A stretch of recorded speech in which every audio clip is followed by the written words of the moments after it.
Hey guys, my name is Bryce, and in this video, I'll be showing you how to deploy StorageLink from the AWS Marketplace.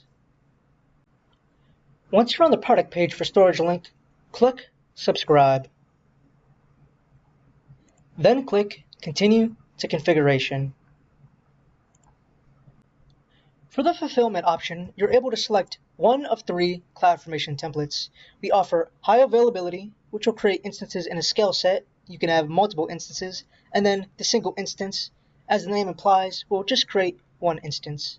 For this example, I'll be using the single instance existing network CloudFormation template. Once you've selected your fulfillment option, make sure the software version and more importantly, the region are correct. Then click Continue to Launch.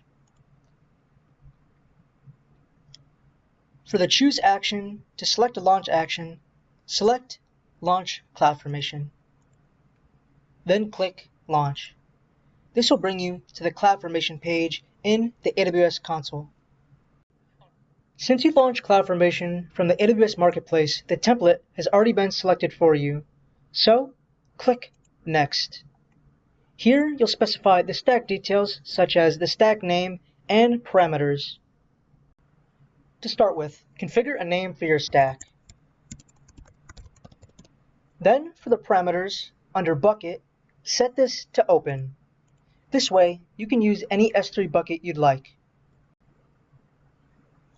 For the EC2 instance type, we recommend using a T3 medium for testing, but for production environments, we recommend using an M5 large. You can leave the disk size as is, since the only things stored on the disk are the operating system and any log files generated. Next, select a key pair. And then for the network, you can use your VPC and subnet, but for this example, I'll just be using the defaults.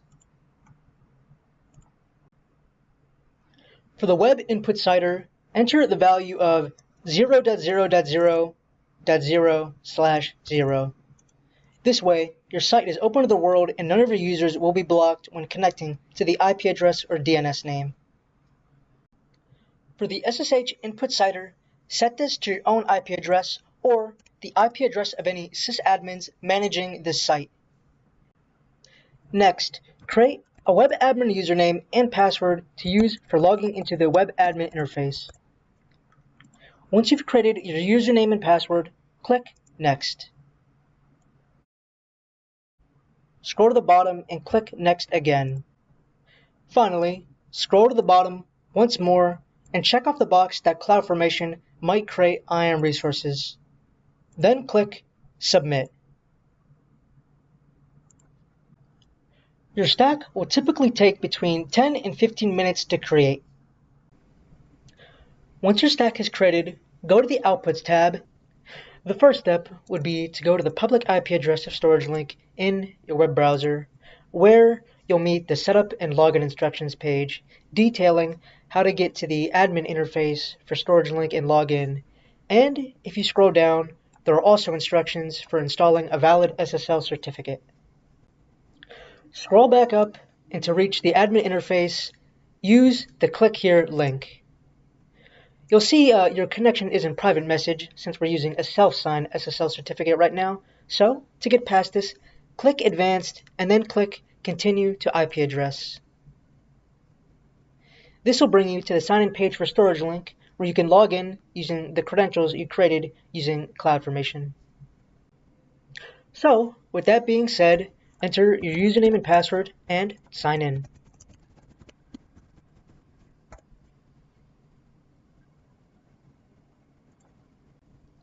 By default, StorageLink will create and connect to an S3 bucket for you, but if you wanted to change the S3 bucket you're connecting to, click the root folder and then select Edit. Here, you'll see the S3 bucket you're connecting to, and if you wanted to use your own bucket, replace this value and enter in your own S3 bucket and path. Enter in the region, and then if everything looks good, use the Test Connection button at the bottom. Once you've confirmed your connection is valid, click Save and you'll connect to your S3 bucket. As you can see, I only have one file in my directory currently, which I can verify by going to the location in S3 and refreshing. If I navigate back to StorageLink and upload a new file, and then go back to S3 and refresh, you'll see this represented here. You've now successfully connected StorageLink to your own S3 bucket. And that's all for this video. If you haven't already, please check out our other Thorn Technologies videos and content, and, as always, have a splendid day.